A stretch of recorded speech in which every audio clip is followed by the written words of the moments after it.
नमस्कार, मनी गुरु के special edition में आपका स्वागत है। मैं हूं पल्लवी। बजट 2017 कैसा होगा? क्या ये आम आदमी का बजट होगा या फिर आपको टैक्स में कोई रियायत मिल सकती है? इसी को समझेंगे आज के स्पेशल शो में। नेहा मल्होत्रा, एग्जीक्यूटिव डायरेक्टर नांग एंड कंपनी, हमारे साथ मौजूद है। Neha, welcome to the show.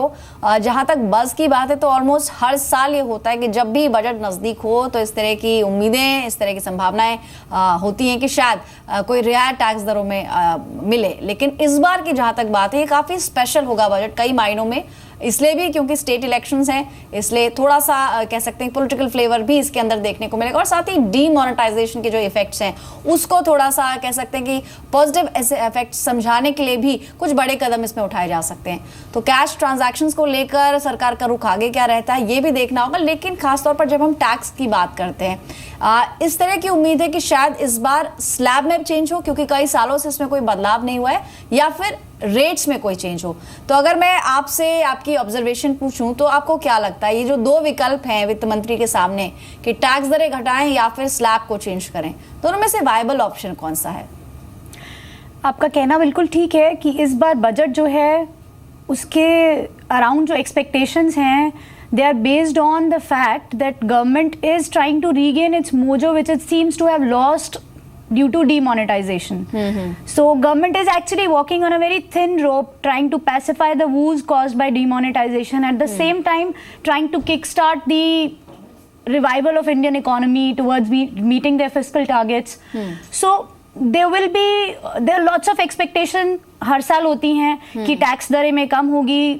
Individual के लिए बजट का मतलब सिर्फ इतना सा होता है कि उसकी पॉकेट पे कितना असर पड़ने वाला है इसका। बिल्कुल, उसको टैक्स कम देना होगा या उसको टैक्स ज्यादा देना होगा, सिर्फ इसी चीज से उसको मतलब होता है। Tax basic exemption limit 2.5 lakh है लास्ट 3 साल से।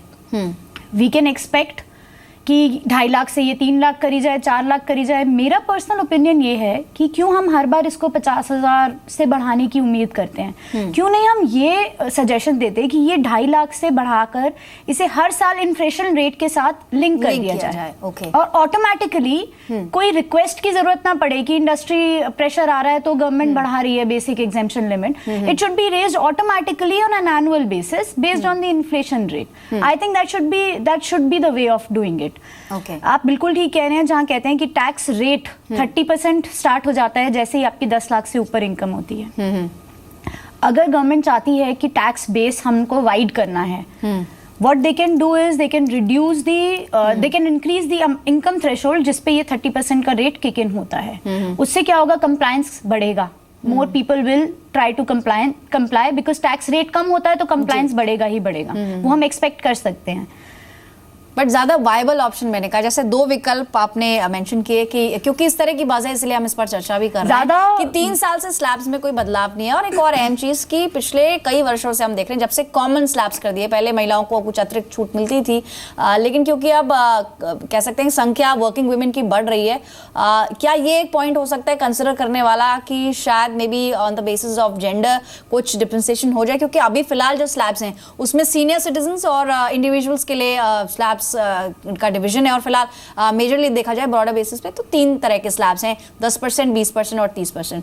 तो जो लोअर इनकम ग्रुप है, जो आई थिंक ज्यादा संख्या में टैक्स पे करते, जो ऑनेस्ट टैक्स पेयर्स की बात आप यहाँ पे कर भी रही हैं, इंस्टेड ऑफ दैट 10%, क्या एक नई स्लैब इंट्रोड्यूस हो सकती है 5 से 10% की? और अगर ऐसा होता है तो क्या ये वायबिलिटी के इशू से, क्योंकि कंप्लायंस इसमें बढ़ेगा, टैक्स एम्बिट में ज्यादा से ज्यादा लोग आएंगे, स्लैब में बदलाव होना, ये इसका एक इम्पैक्ट ये हो सकता है कि बहुत ज्यादा संख्या में लोग उस दायरे से ही बाहर हो जाएं जो शायद सरकार नहीं चाहेगी। तो टू बी मोर इकोनॉमिकल और ज्यादा प्रैक्टिकल, तो शायद दोनों ऑप्शन में से बेहतर क्या रहेगा? मेरे हिसाब से बेहतर ये होगा कि जो 30% का रेट किक इन होता है वो 10 की बजाय 15 लाख से किक इन हो। उससे उन लोगों का टैक्स नेट का ब्रैकेट बढ़ जाएगा, कंप्लायंस ज़्यादा बढ़ेगा, ज़्यादा लोग टैक्स पे करना चाहेंगे।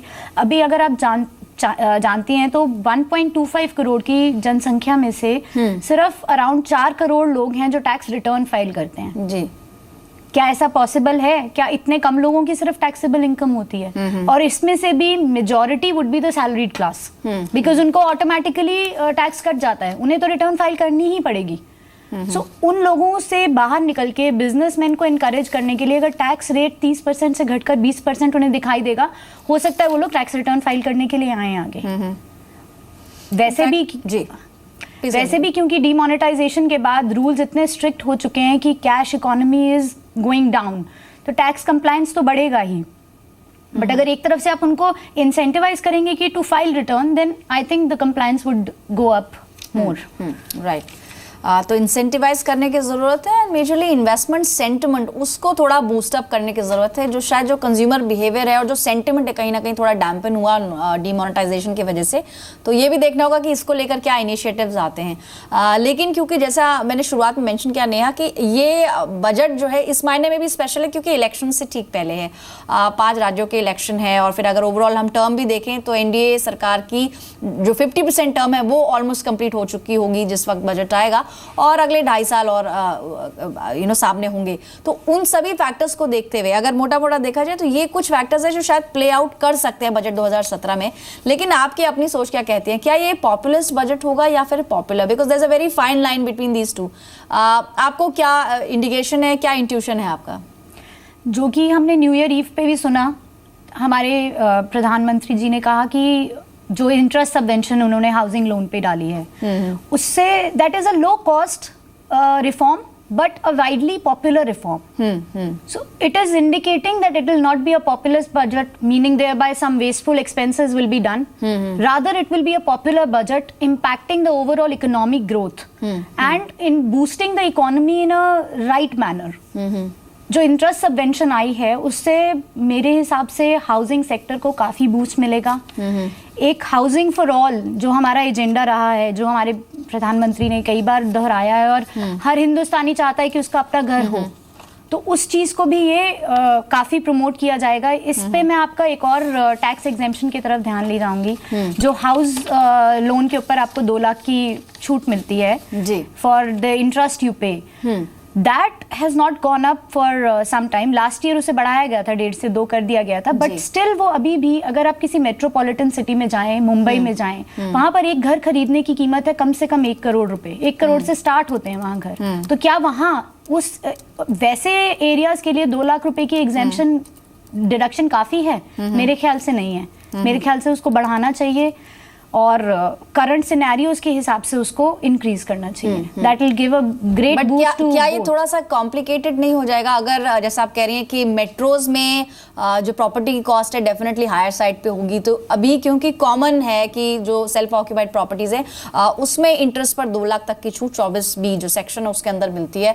हालांकि इस पे बस भी है कि शायद सरकार का जो फोकस है अफोर्डेबल हाउसिंग पर रहेगा, और हाउसिंग फॉर ऑल जो एक एम्बिशियस प्रोजेक्ट भी है 2022 में सबके पास घर हो, उसको देखते हुए बूस्ट करने के लिए शायद ये कदम उठाया जा सकता है। लेकिन अगर इसे सिटी वाइज लिंक किया जाए और अलग अलग लोगों को इसमें अलग अलग तरह की छूट मिले तो शायद ये थोड़ा सा कॉम्प्लिकेटेड स्ट्रक्चर होगा।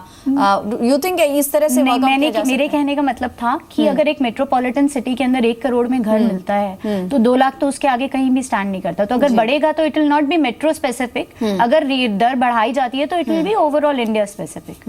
मेरे कहने का मतलब ये था कि ये बढ़ा देनी चाहिए बिकॉज घरों की कीमत उतनी नहीं है अब। राइट। चलिए इस पर हम राय मिस्टर असीम चावला से भी लेते हैं, partner MPC legal. Aseem, welcome to the show. जो ये बज है बजट 2017 को लेकर कि शायद बूस्ट करने के लिए हाउसिंग सेक्टर को जो डीमोनेटाइजेशन के बाद काफ़ी जूझ रहा है क्योंकि सेल्स डिप हुई हैं ऑलमोस्ट 40% से ज़्यादा। इनफैक्ट नाइट फ्रैंक की एक रिपोर्ट भी आई थी जिसमें उसने मेंशन किया कि नवंबर का जो ये कदम उठाया गया था उसके बाद काफ़ी डेंट पड़ा है सेल्स को लेकर। तो अगर इस बार के बजट में हम अलग अलग एक्सपेक्टेशंस की बात कर रहे थे, ये भी एक एक्सपेक्टेशन है कि जो होम लोन पर ब्याज है उस पर जो छूट है उसको बढ़ाया जाए। कितना वायबल होगा ये ऑप्शन, क्योंकि हाल फिलहाल में ही ये 1.5 लाख से 2 लाख की गई थी यानी पिछले बजट में। तो अगर इस बार भी इस तरह का कोई अनाउंसमेंट होता है तो इसकी वायबिलिटी कितनी है सर?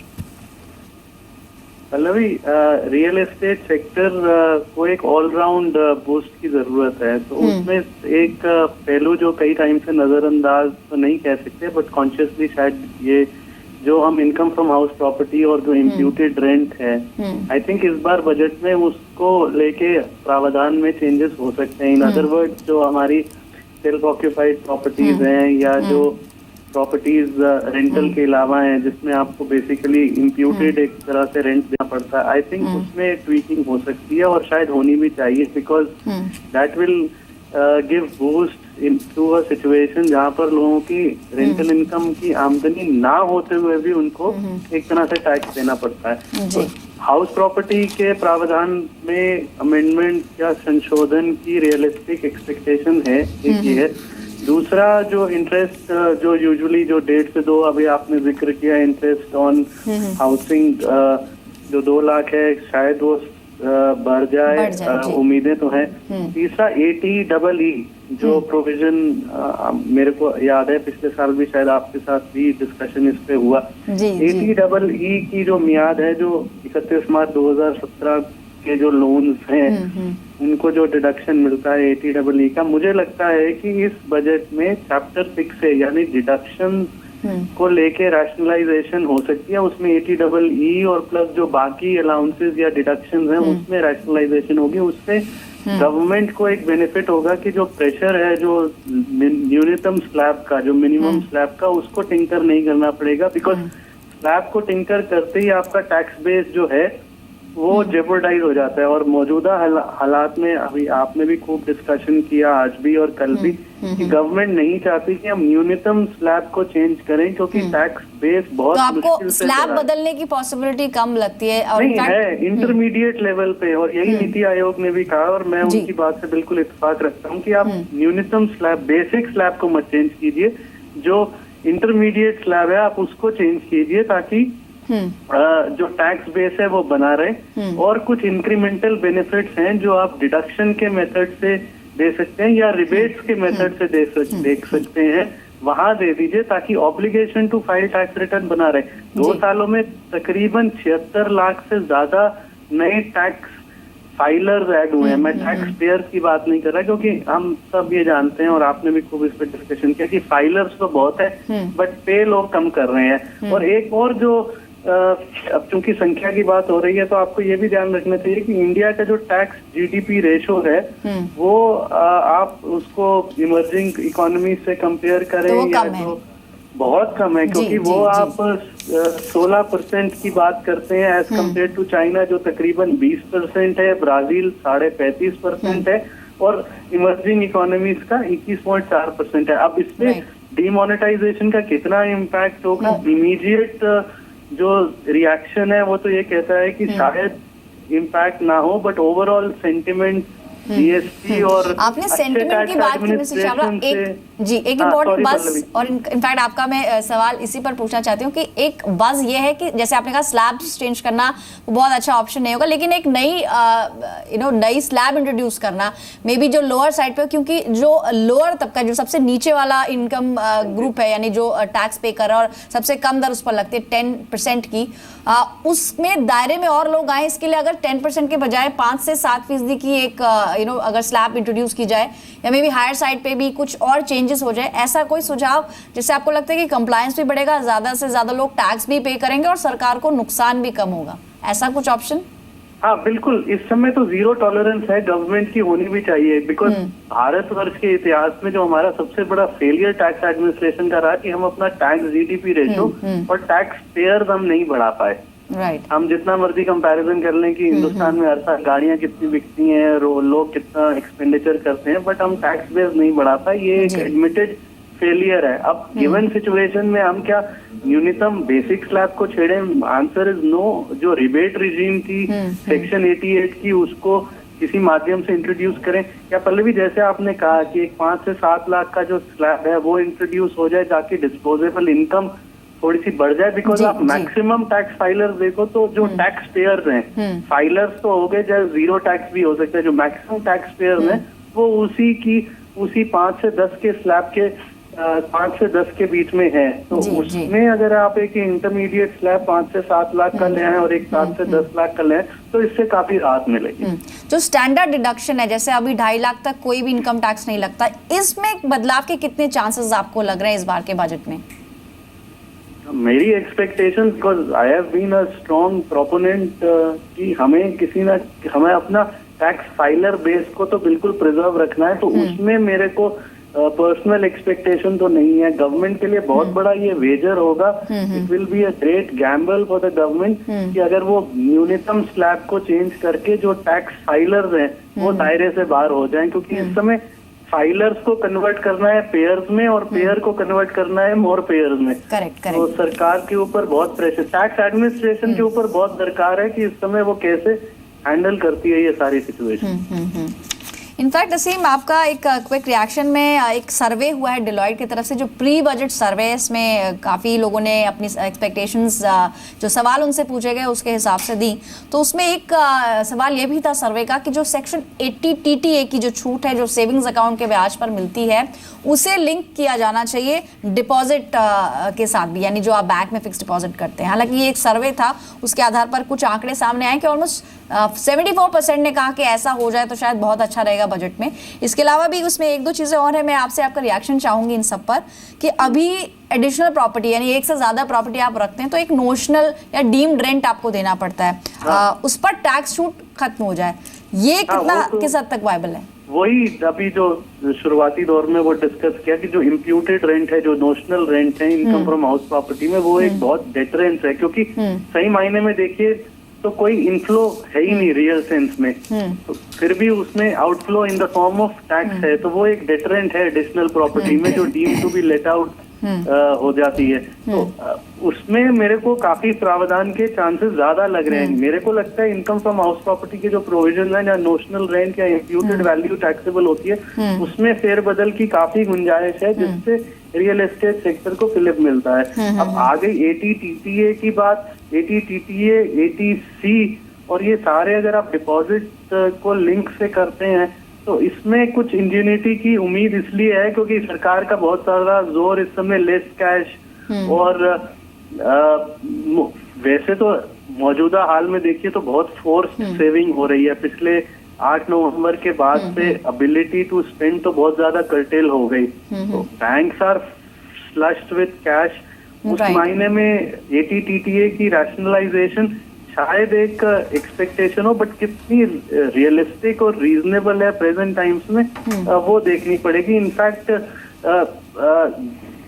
आप ब्रॉड बेस देखें तो जैसे वो सुकन्या और जो पॉपुलिस्टिक मेजर्स थे, उस तरीके से जरूर आप कुछ देख सकते हैं, क्योंकि सरकार चाहती है कि जनधन अकाउंट बैंकेबल रहे और उनका मिसयूज ना हो और धीरे धीरे वो टैक्स नेट में आए। इनफैक्ट बहुत सारे केसेस भी सामने आए डीमोनेटाइजेशन के बाद, जहां पर ये इनकम टैक्स विभाग ने पाया कि इन जनधन खातों का गलत इस्तेमाल किया जा रहा है। तो बजट में ये भी काफ़ी अहम रहेगा कि कैशलेस ट्रांजैक्शंस को लेकर सरकार के आगे क्या नियम में क्या कोई बदलाव होते हैं या फिर कोई इंसेंटिव्स जो और मिल सकते हैं। लेकिन अगर हम ब्रॉडर पर्सपेक्टिव में बात करें मिस्टर चावला, तो डिस्पोजेबल इनकम को बढ़ाने के लिए, यानी जो हमारी टेक होम सैलरी है, जो हमारी स्पेंडिंग है, उसको बढ़ाने के लिए क्या और कदम सरकार उठा सकती है? आपकी विश लिस्ट अगर कोई है तो प्लीज बताएं। देखिए, पहले तो मैं वो वाला एड्रेस कर दूं इशू जो आपने डिस्कस किया, मिसयूज ऑफ जनधन अकाउंट। 1 नवंबर 2016 से बेनामी लॉज में अमेंडमेंट जो आई वो पारित होके वो नोटिफाई होके हो गई, और ये 8 नवंबर को डीमोनेटाइजेशन हुआ। तो और अब आपके चैनल के माध्यम से मैं श्रोताओं को ये भी बता दूं कि बेनामी एक्ट की एडमिनिस्ट्रेशन जो है वो इनकम टैक्स डिपार्टमेंट के पास है। तो अगर मेरी इनकम टैक्स असेसमेंट के दौरान असेसिंग ऑफिसर को ये लगता है कि इसमें बेनामी, इन अदर वर्ड, वो अकाउंट का मिसयूज हुआ है, तो वो मेरे को वो प्रोसीडिंग्स भी इनिशिएट करने की दरकार रखता है। तो गोइंग फॉरवर्ड आपको जरूर ये इंस्टांसेस मिलेंगे जो पब्लिक डोमेन में आएंगे कि जहां पर बेनामी एक्ट को ठीक तरीके से उसको इम्प्लीमेंट, इन अदर वर्ड्स ये सारे क्रैकडाउन और ये सारी इन्वेस्टिगेशन आप जरूर पाएंगे जो आने वाले कुछ महीनों में होगा, क्योंकि इनकम टैक्स डिपार्टमेंट के पास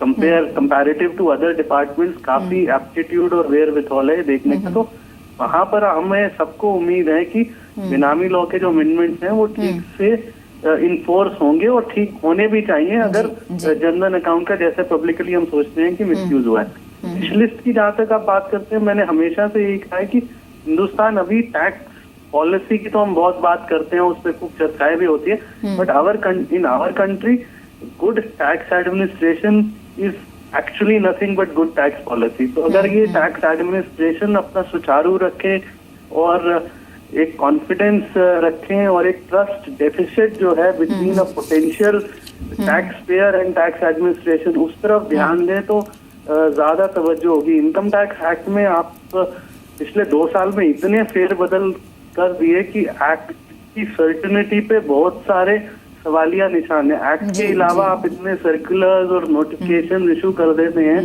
उससे things do not remain very certain and stable. तो मेरे हिसाब से ये बजट में बहुत ज्यादा अमेंडमेंट्स ना हो, जितनी भी अमेंडमेंट्स। बट अगर फाइनली मैं आपका कमेंट लेना चाहूँ कि ये बजट एक लाइन में अगर आप कहें, ये पॉपुलर बजट होगा इस बार का या फिर पॉपुलर मेजर्स इसमें देखने को मिलेंगे?